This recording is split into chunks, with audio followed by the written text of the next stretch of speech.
Sawu sufufakum fa tasbiyat as-sufufi min iqamati as-salah. Rapatkan dan luruskan saf untuk kesempurnaan salat berjamaah. Allahu Akbar.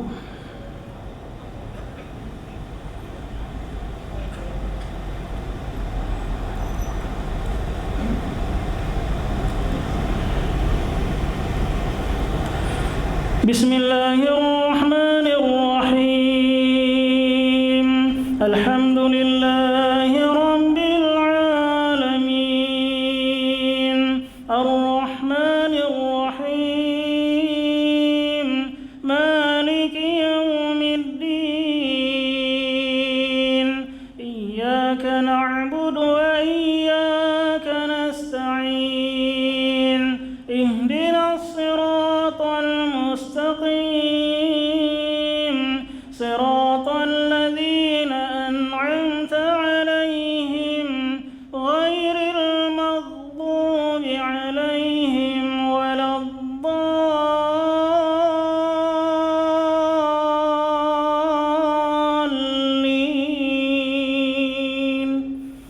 آمين.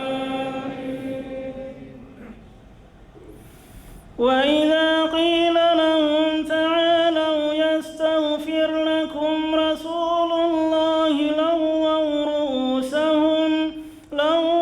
رؤوسهم ورأيتهم يصدون وهم مستكبرون سواء عليهم أستغفرت لهم أم لم تستغفر لهم لن يغفر الله لهم إن الله لا يهدي القوم الفاسقين.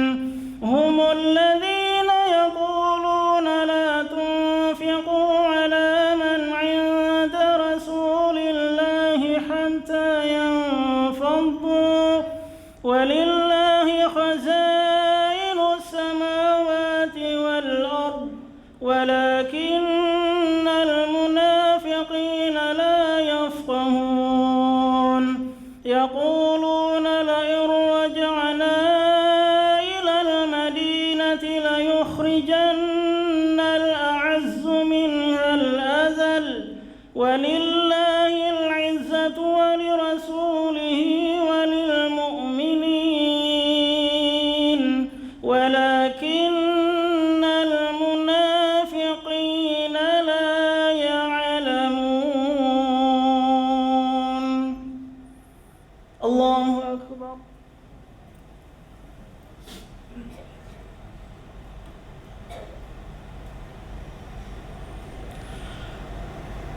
سمع الله لمن حمده. الله أكبر.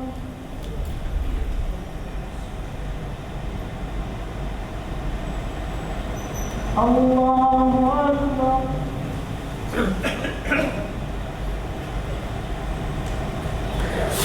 الله أكبر.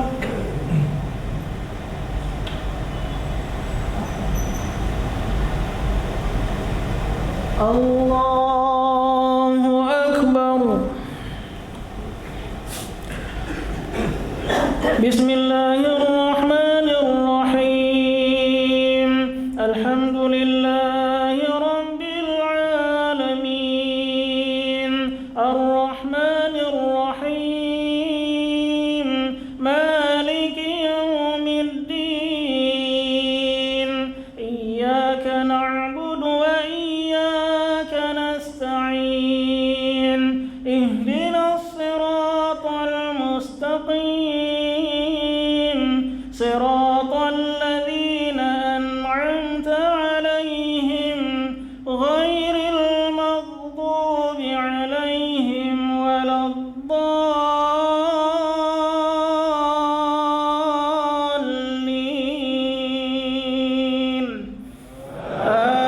آمين.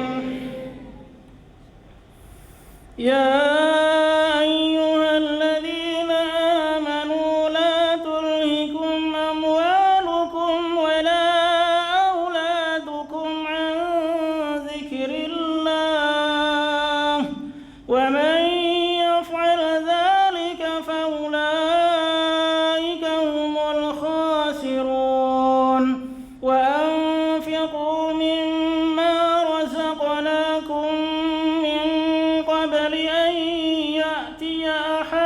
أحدهم الموت فيقول رب لولا أخرتني إلى أجل قريب فأصدق وأكن من الصالحين ولن يؤخر الله نفسا إذا جاء أجلها والله خبير بما تعملون.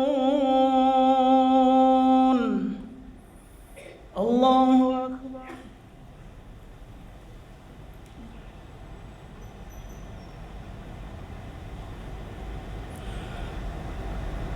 سمع الله لمن حمده.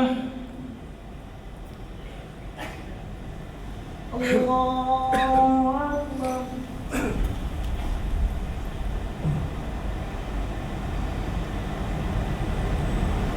الله أكبر.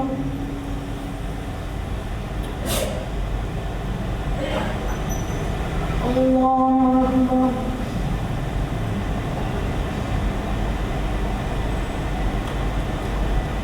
الله أكبر.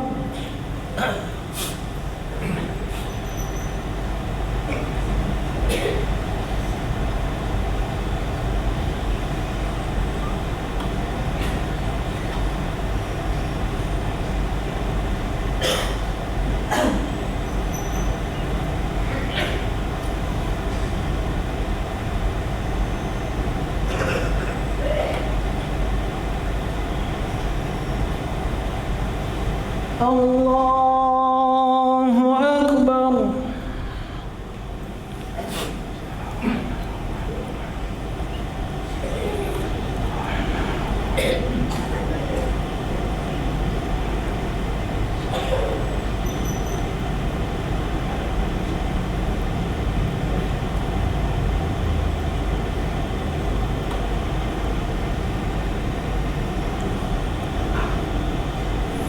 الله أكبر.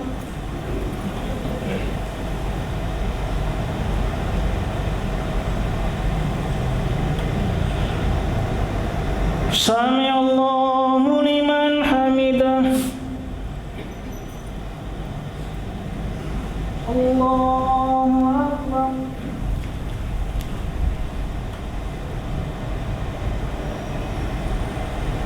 الله أكبر.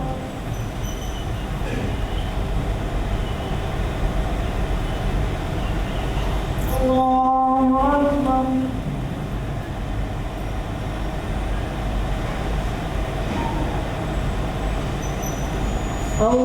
الله أكبر.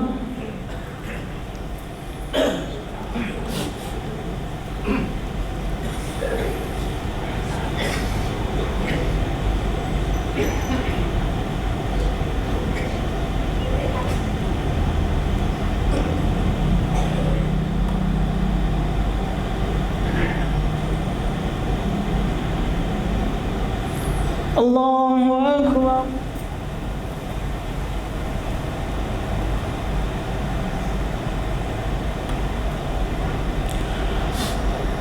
سمع الله لمن حمده. الله أكبر.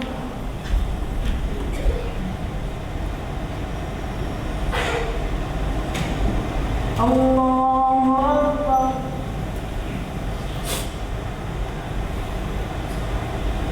الله أكبر.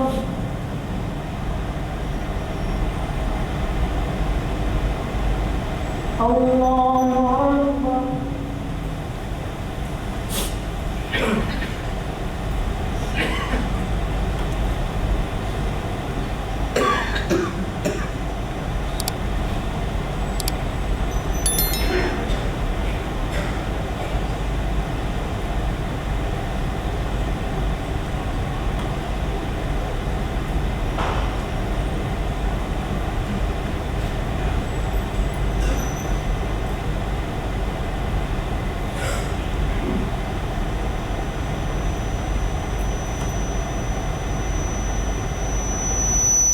السلام عليكم ورحمة الله. السلام عليكم ورحمة الله.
Sawu sufufakum fa taswiyat as-sufufi min iqamati as-salah. Rapatkan dan luruskan saf untuk kesopanan salat berjamaah.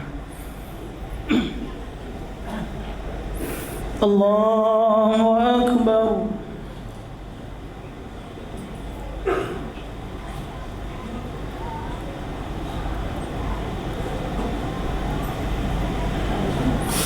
Bismillahirrahmanirrahim. Alhamdulillahi rabbil alamin. Ar-Rahmanir Rahim. Maliki yaumiddin.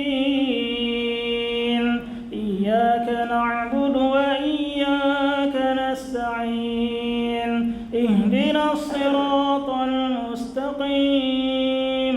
Siratal ladzina an'amta 'alaihim ghairil maghdubi 'alaihim waladdallin.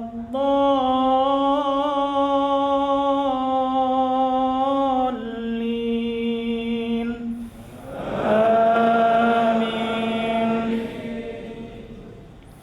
Qad sami'a Allahu qawlan allati tujadiluka fi zawjiha wa tashtaki ila Allah wallahu yasma'u tahawurakuma inna Allaha sami'un basir. Alladhina yuzahiruna minkum min nisaihim ma hunna ummahatihim in ummahatuhum illa allai waladnahum wa innahum layaquluna munkaran minal qawli wa zura wa inna Allaha la'afuwwun ghafur. والذين يظاهرون من نسائهم ثم يعودون لما قالوا فتحرير رقبة من قبل أن يتماسا ذلكم توعظون به والله بما تعملون خبير. الله أكبر.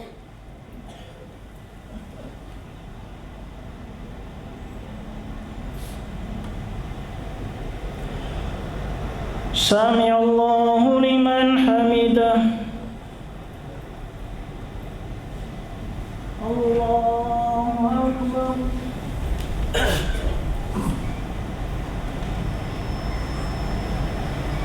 الله أكبر.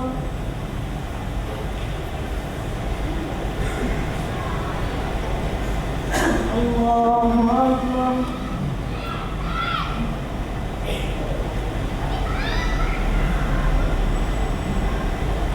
الله أكبر. بسم الله الرحمن الرحيم. الحمد لله رب العالمين. الرحمن الرحيم. مالك يوم الدين. إياك نعبد وإياك نستعين. اهدنا الصراط المستقيم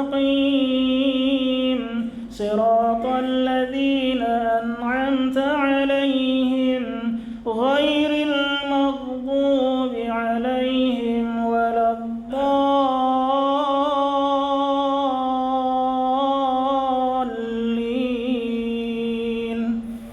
آمين.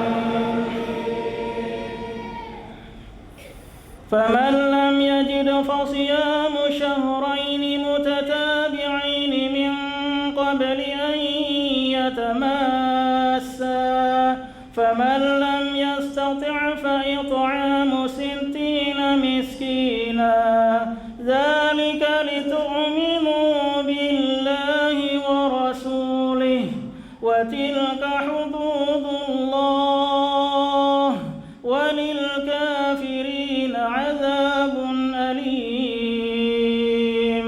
إن الذين يحادون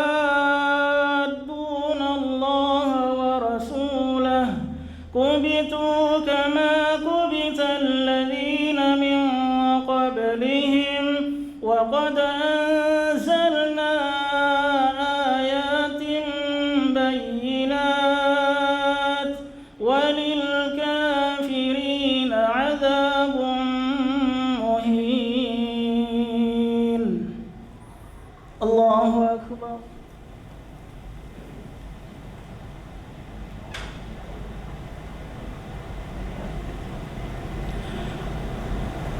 سمع الله لمن حمده. الله أكبر.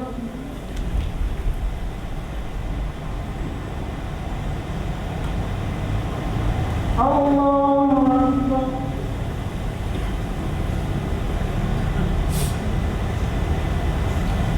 الله أكبر.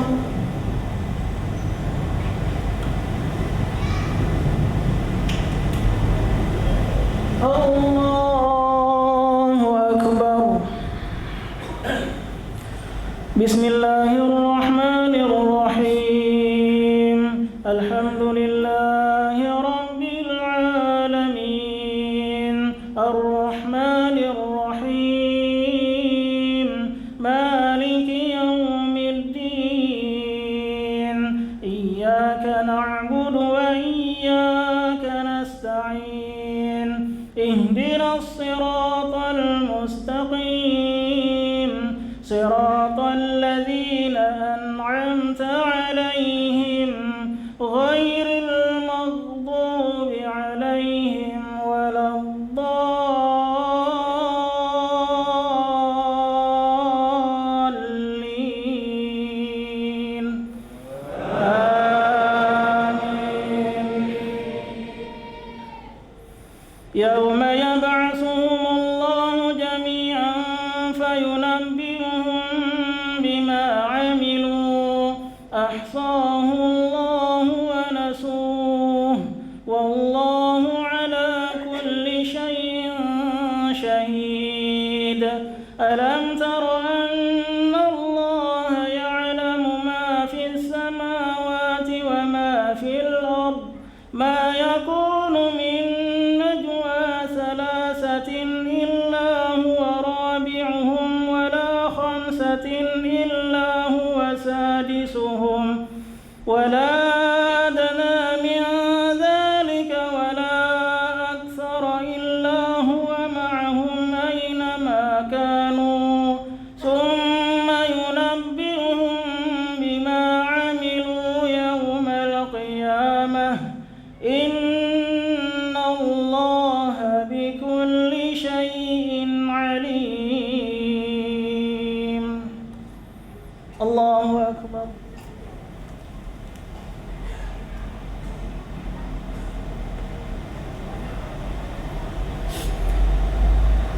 سمع الله لمن حمده. الله أكبر.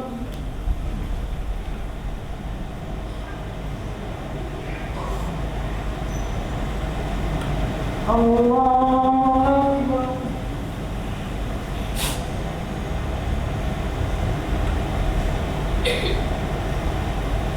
الله أكبر.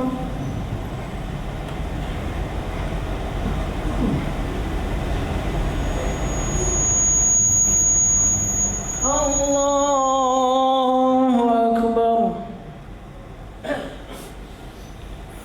بسم الله الرحمن الرحيم.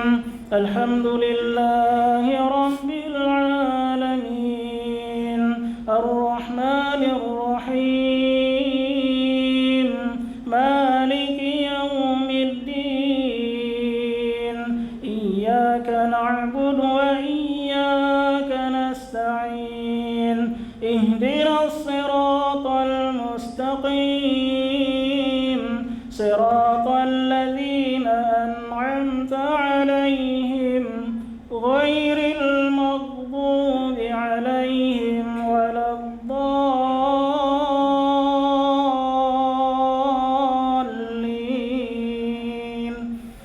آمين.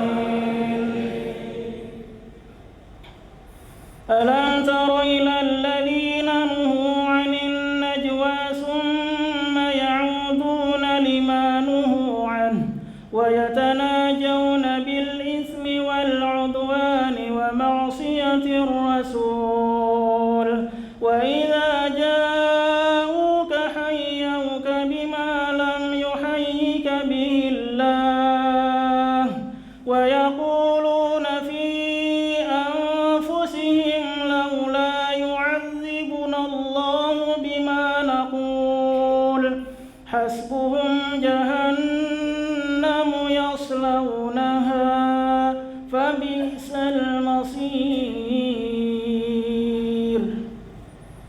الله أكبر.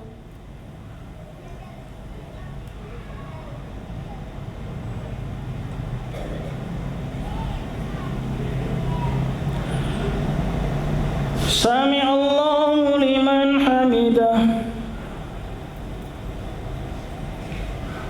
الله أكبر.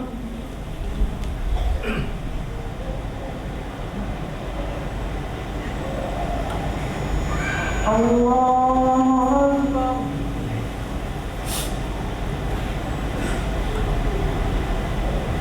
الله أكبر.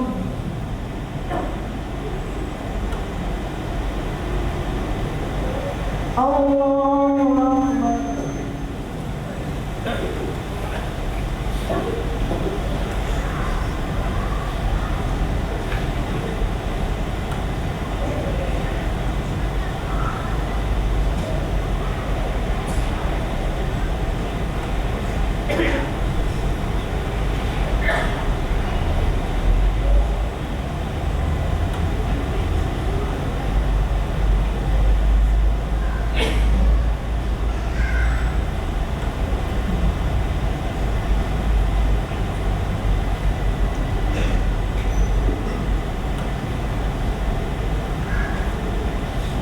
السلام عليكم ورحمة الله.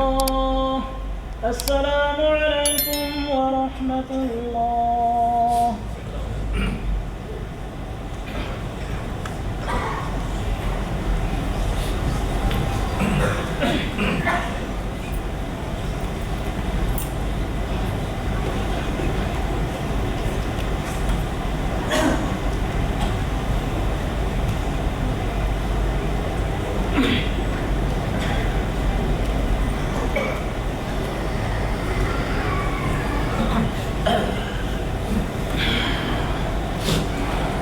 صووا صفوفكم.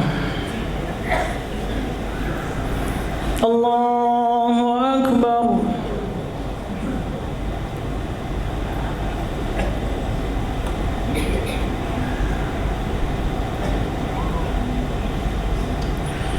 بسم الله الرحمن الرحيم الحمد لله رب العالمين الرحمن الرحيم مالك يوم الدين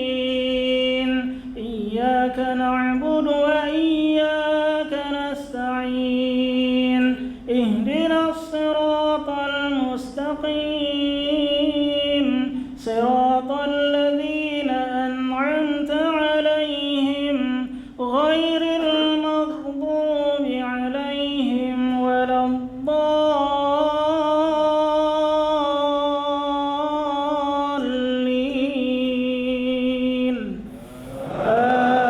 آمين. يا أيها الذين آمنوا إذا تناجيتم فلا تتناجوا بالإثم والعدوان ومعصية الرسول وتناجوا بالبر والتقوى واتقوا الله الذي إليه تحشرون. إنما النجوى من الشيطان ليحزن الذين آمنوا وليس بضارهم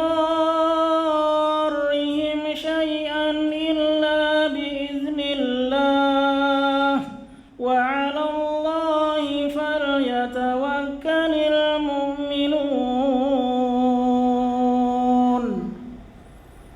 الله أكبر.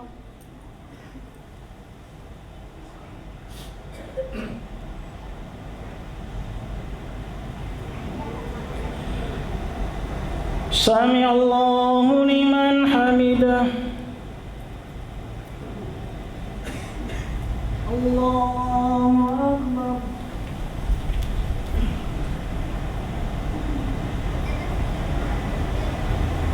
الله أكبر.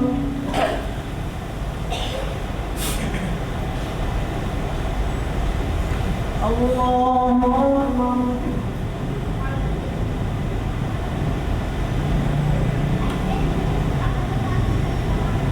الله أكبر.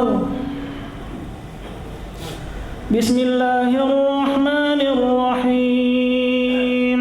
الحمد لله رب العالمين الرحمن الرحيم مالك يوم الدين إياك نعبد وإياك نستعين اهدنا الصراط المستقيم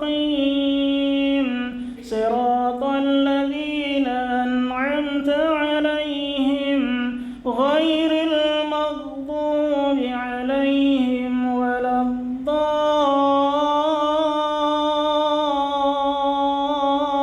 الضالين آمين. يا أيها الذين آمنوا إذا قيل لكم تفسحوا في المجالس فافسحوا يفسح الله لكم وإذا قيل انشزوا فانشزوا يرفع الله الذين آمنوا منكم والذين أوتوا العلم درجات والله بما تعملون خبير. يا أيها الذين آمنوا إذا ناجيتم الرسول فقدموا بين يدي نجواكم صدقة ذلك خير لكم وأطهر فإن لم تجدوا فإن الله غفور رحيم. الله أكبر.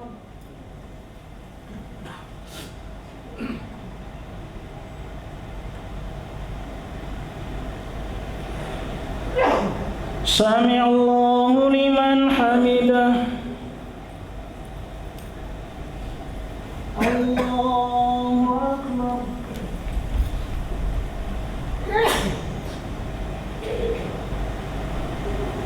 الله أكبر.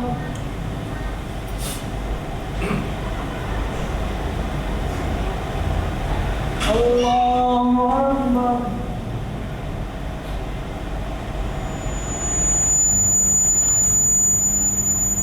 الله أكبر.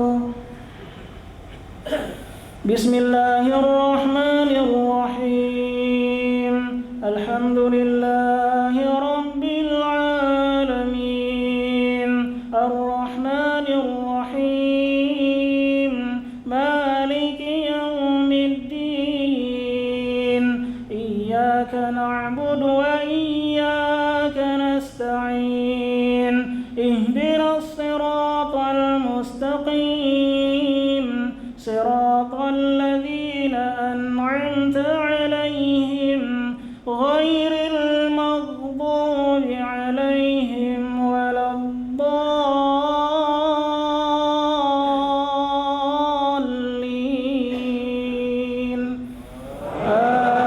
آمين.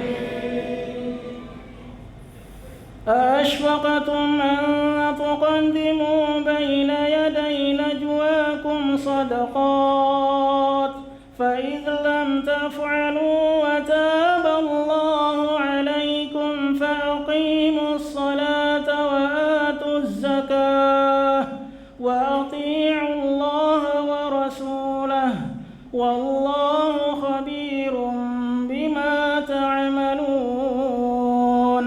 ألم تر إلى الذين تولوا قوما غضب الله عليهم ما هم منكم ولا منهم ويحلفون على الكذب وهم يعلمون أعد الله لهم عذابا شديدا إنهم ساء ما كانوا يعملون.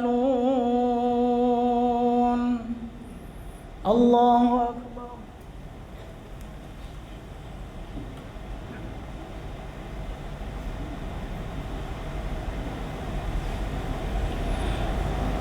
سمع الله لمن حمده. الله أكبر.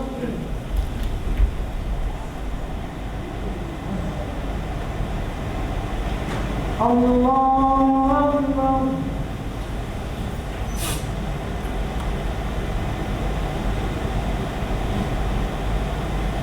الله أكبر.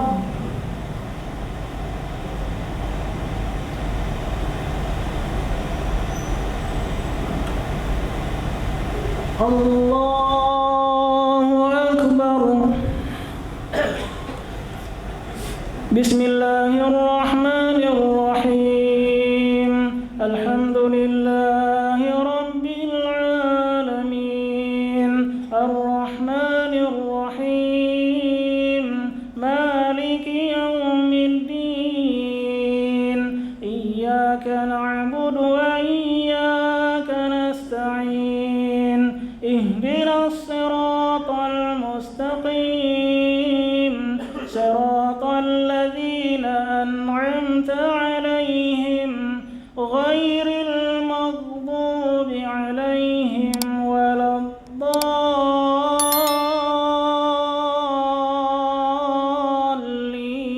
الضالين آمين.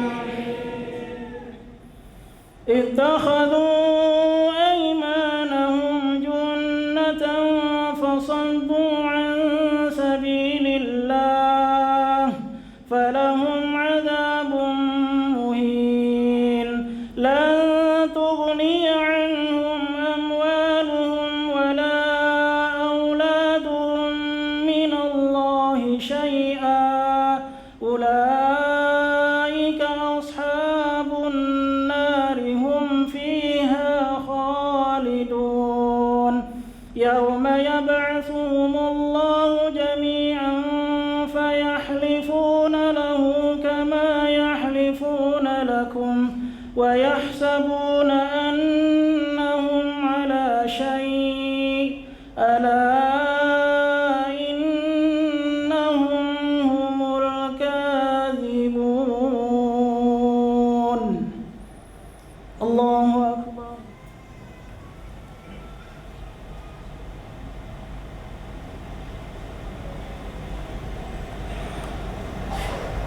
سمع الله لمن حمده.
Assalamualaikum warahmatullah.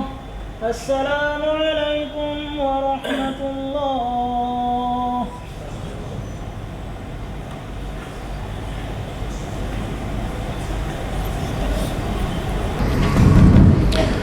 Bismillahirrahmanirrahim. Assalamualaikum warahmatullahi wabarakatuh.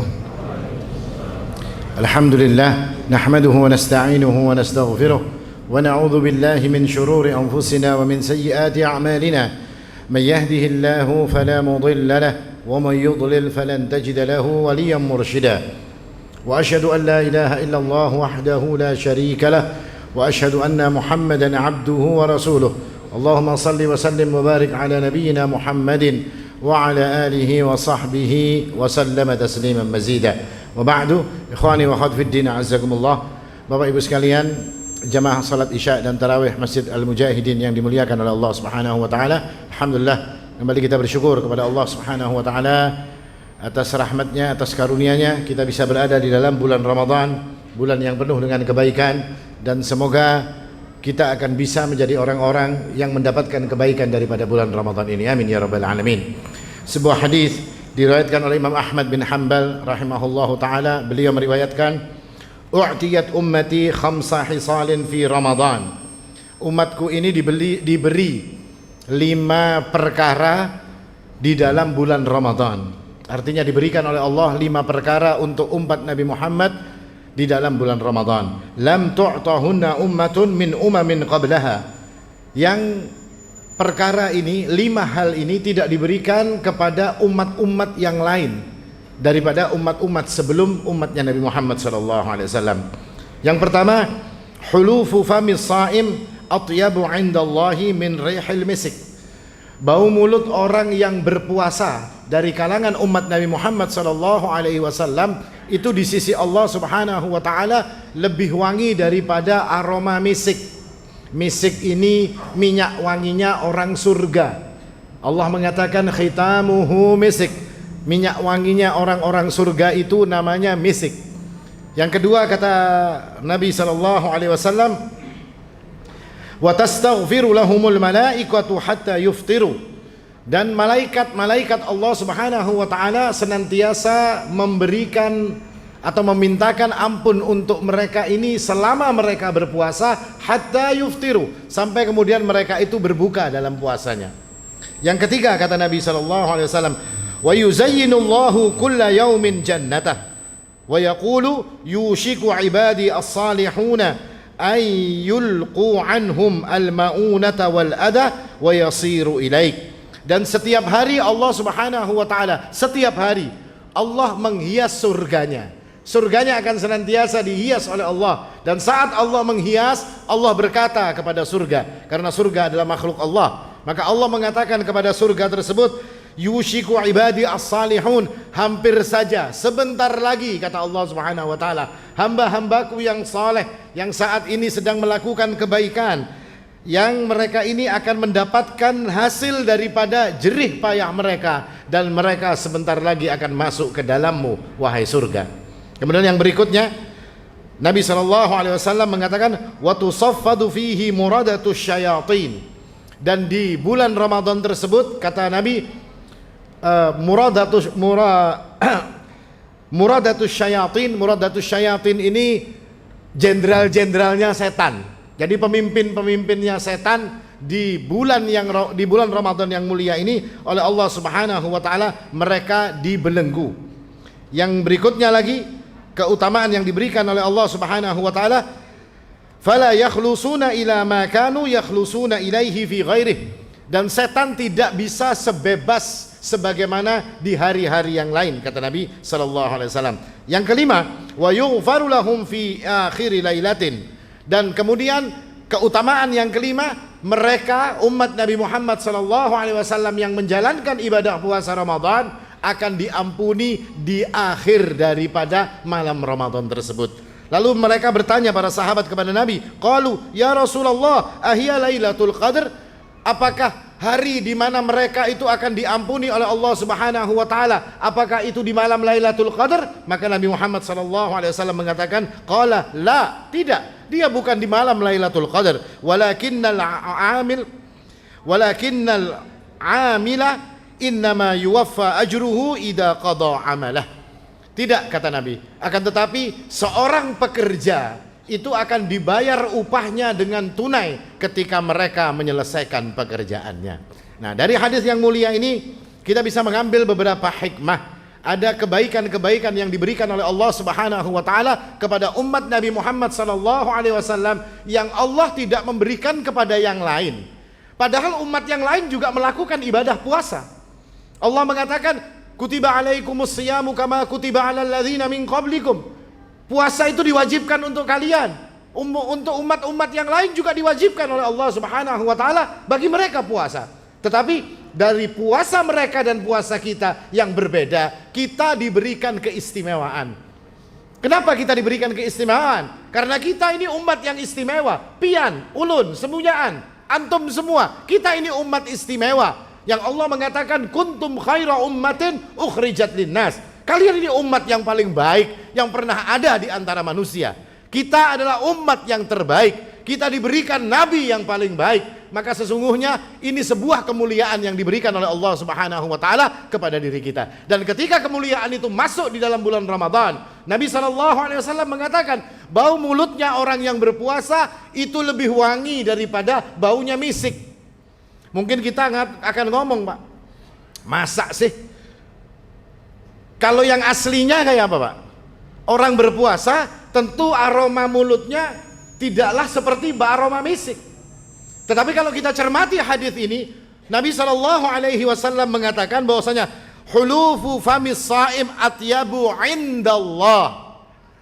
Bau mulutnya orang yang berpuasa itu di sisi Allah dia lebih baik daripada misik. Ini menunjukkan bahwasanya yang namanya puasa itu adalah amalan yang khusus dilakukan untuk Allah Subhanahu wa taala. Dia tidak dilakukan untuk yang lain. Nabi Allah Subhanahu wa taala berfirman dalam satu hadis qudsi, "Kullu amali ibni Adam lah illa shaum, fa innahu li wa ana ajzi bih." Semua amal anak Adam itu untuk dirinya kecuali puasa. Puasa itu untukku, kata Allah Subhanahu wa taala, dan aku yang akan mengganjar puasa tersebut. Ini menunjukkan bahwasanya yang namanya ibadah puasa itu adalah ibadah yang khusus diberikan hanya kepada Allah Subhanahu wa taala, dan dengan itu Allah yang akan menilai. Artinya Allah yang akan menilai semuanya. Allah mengatakan bau aroma mulut mereka itu lebih harum daripada misik. Itu terserah Allah karena puasa itu dilakukan untuk Allah.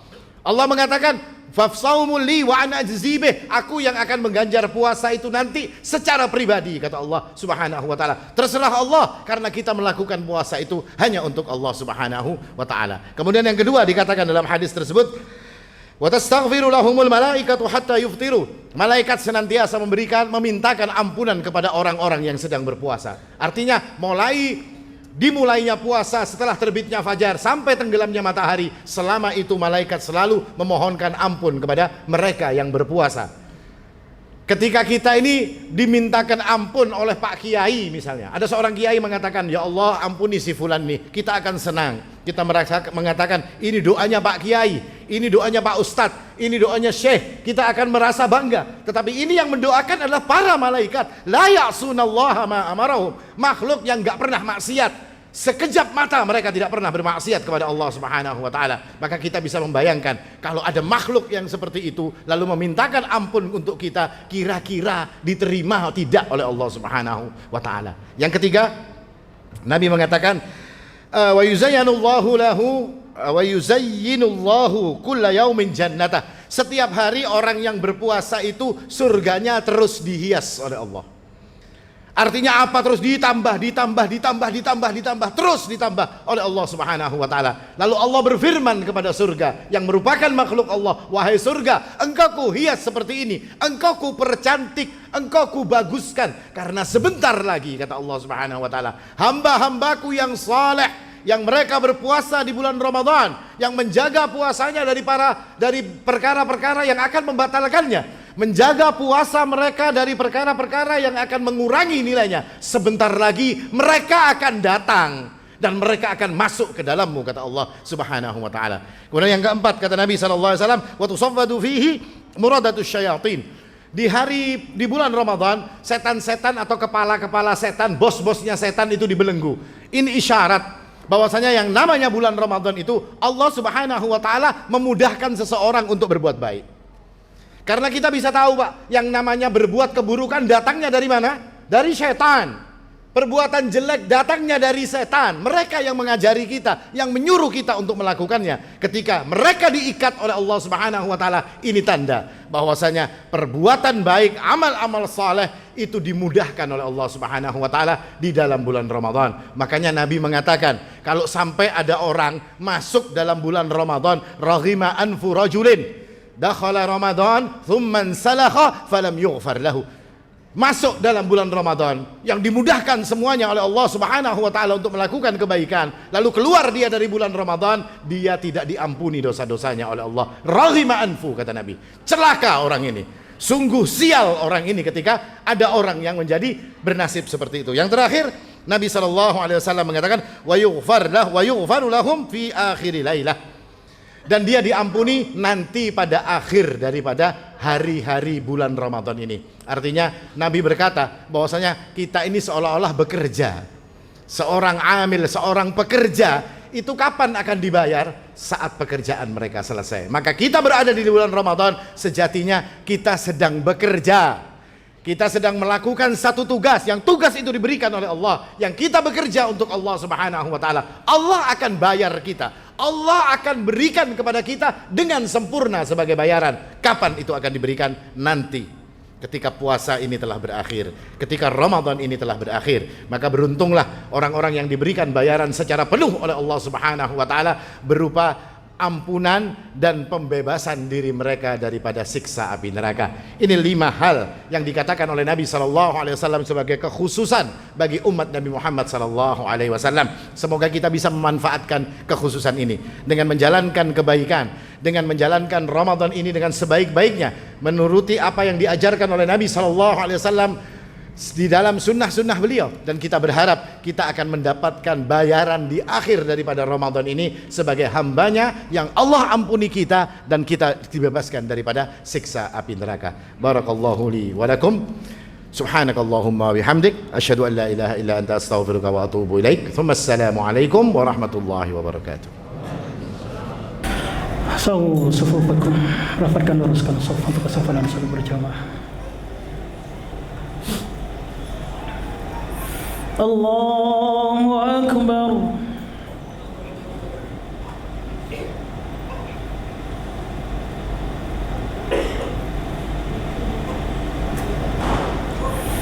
Bismillahirrahmanirrahim.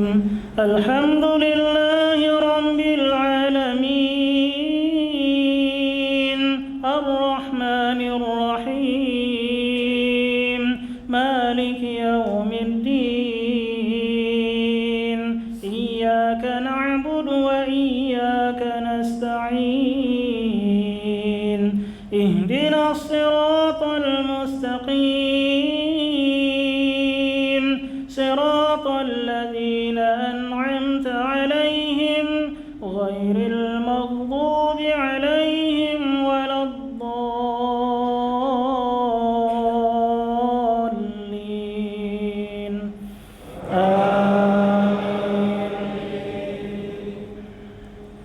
Bismillahirrahmanirrahim.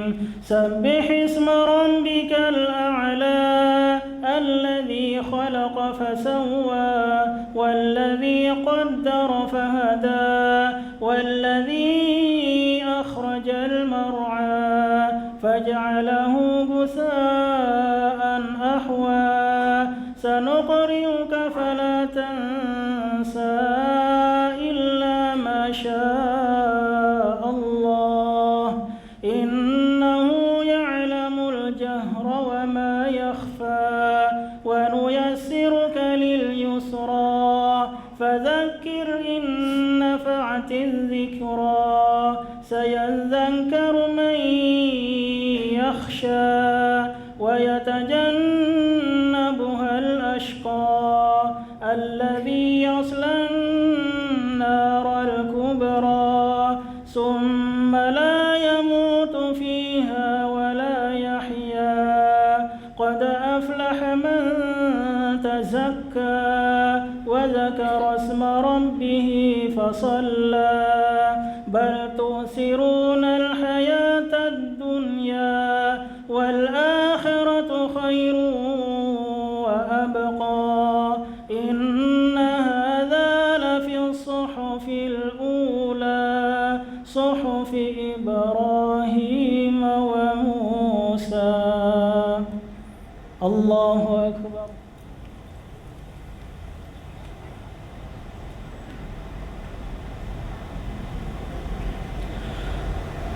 سمع الله لمن حمده.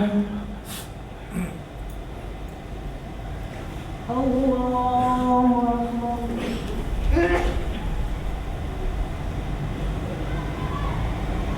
الله أكبر.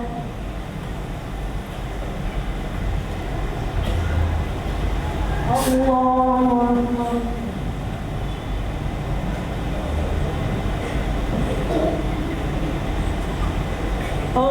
الله أكبر.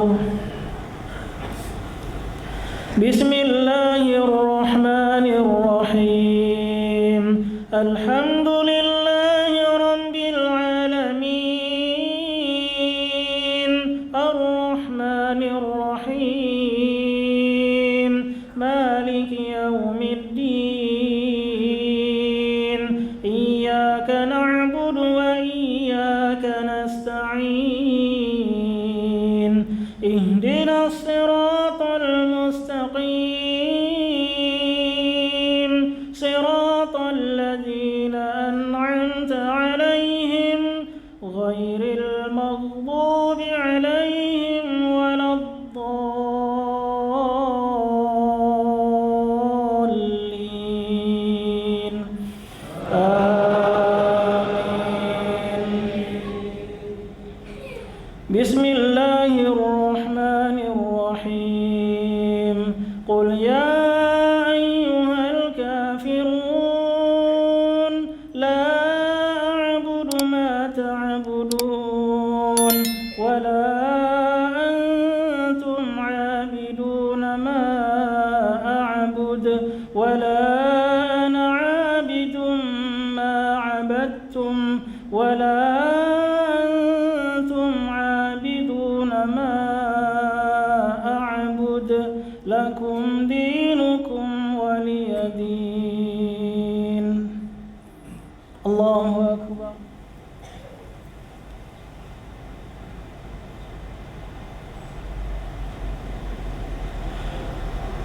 سمع الله لمن حمده. الله أكبر.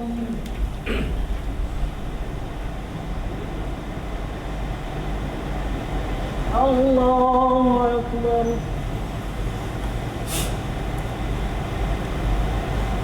الله أكبر.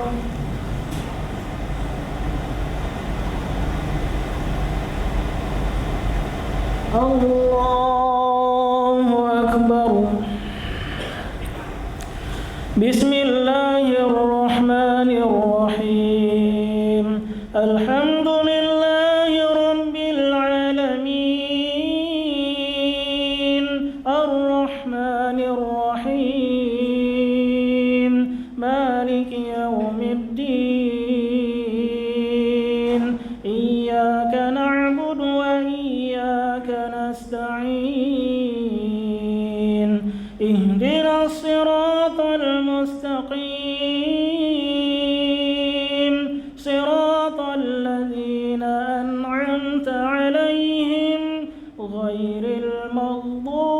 عليهم ولا الضالين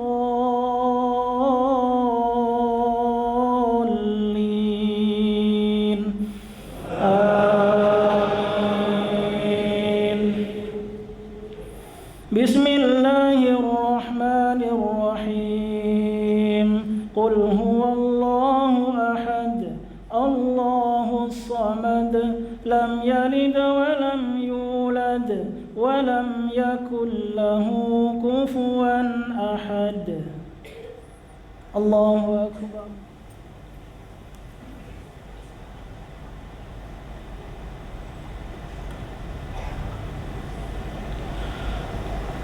سمع الله لمن حمده. الله أكبر.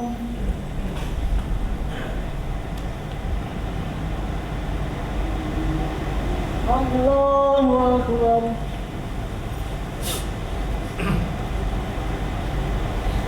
الله أكبر.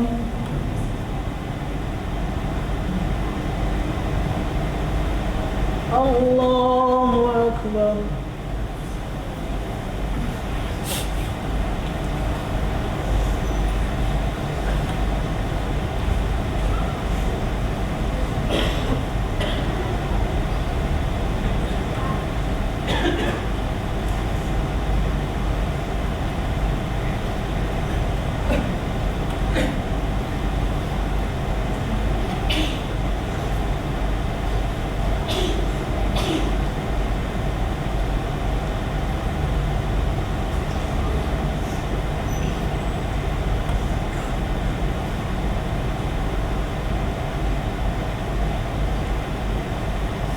السلام عليكم ورحمة الله. السلام عليكم ورحمة الله.